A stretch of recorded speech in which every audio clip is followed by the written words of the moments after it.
Maging bukas sa kalooban ng Diyos.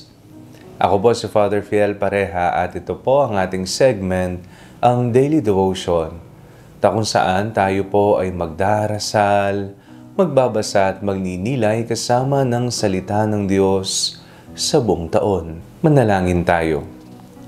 Sa ngalan ng Ama, ng Anak at ng Espiritu Santo. Amen. Halina, banal na Espiritu, liwanagan mo ang aming puso at isip nang maunawaan at maisabuhay namin ng iyong salita. Amen. Our Bible passage for today is from the Gospel of St. Luke chapter 1, verses 26 to 38, and I read it for you. In the 6th month, the angel Gabriel was sent by God to a town in Galilee called Nazareth, to a virgin engaged to a man whose name was Joseph, of the house of David. The virgin's name was Mary, and he came to her and said, "Greetings, favored one, the Lord is with you." But she was much perplexed by his words and pondered what sort of greeting this might be. The angel said to her, "Do not be afraid, Mary, for you have found favor with God. And now you will conceive in your womb and bear a son, and you will name him Jesus. He will be great and will be called the Son of the Most High, and the Lord God will give to him the throne of his ancestor David. He will reign over the house of Jacob forever, and of his kingdom there will be no end."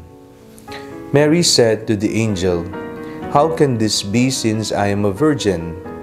The angel said to her, "The Holy Spirit will come upon you, and the power of the Most High will overshadow you. Therefore, the child to be born will be holy. He will be called Son of God. And now, your relative Elizabeth in her old age has also conceived a son, and this is the 6th month of her who was said to be barren. For nothing will be impossible with God." Then Mary said, "Here am I, the servant of the Lord. Let it be with me according to your word." Then the angel departed from her. Isa pong mahalagang mensahe ang nais ipahayag sa atin ng ating ebanghelyo ngayong araw na ginugunita natin ang Solemnity of the Annunciation of the Lord, o ang pagbabalita ng Anghel Gabriel kay Maria ng isang napakabuti at magandang balita na nakakaligtas, na siya ang magiging ina ng Diyos, na siya ang pinili ng Diyos upang iluwal, ipaglihi ang ating Panginoong Hesukristo. Ito po ay ang pagbubukas loob sa kalooban ng Diyos. Narinig po natin si Maria na nagwika, "Ako'y alipin ng Diyos, mangyari nawa ayon sa winika mo." Pero alam din po natin na sa kanyang puso at kaisipan ay mayroong takot, mayroong pangamba kung ano ang mangyayari sa kanya o kung ano ang mangyayari sa kanyang anak na iluluwal. Ngunit winika ng anghel, "Be not afraid." Huwag kang matakot. Sa tuwing may ibinibigay na misyon sa atin ng Diyos, isang paalala sa ating lahat, huwag tayong matakot.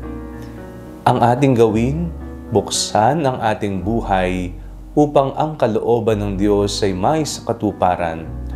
Huwag sana tayong manatiling tamad upang makinig sa kanyang kalooban, o kaya naman ay manatiling sarado ang puso para gawin ang misyon na iniaatas niya sa atin.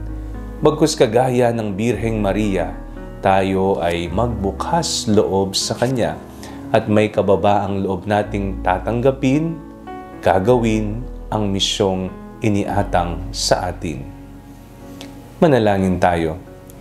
Panginoong Hesukristo, turuan po ninyo kaming buksan ang aming mga buhay para sa misyon na ibinibigay mo sa amin. Amen. Sa ngalan ng Ama, ng Anak at ng Espiritu Santo. Amen. Huwag po ninyong kalimutang i-like ang video ito, mag-comment po kayo and share it with your family and friends. Ang Panalangin Bago Matulog ay may sariling Facebook page na po. Huwag niyo pong kakalimutang mag-like at mag-follow dito, and do not forget to subscribe to our YouTube channel i-click nyo lamang po ang link na nasa description ng video ito o kaya naman po, just search Father Fiel Pareha. At kung gusto nyo pong maging updated sa ating pagpapahayag, you can join our broadcast channel dito po sa ating Facebook page. God bless you po.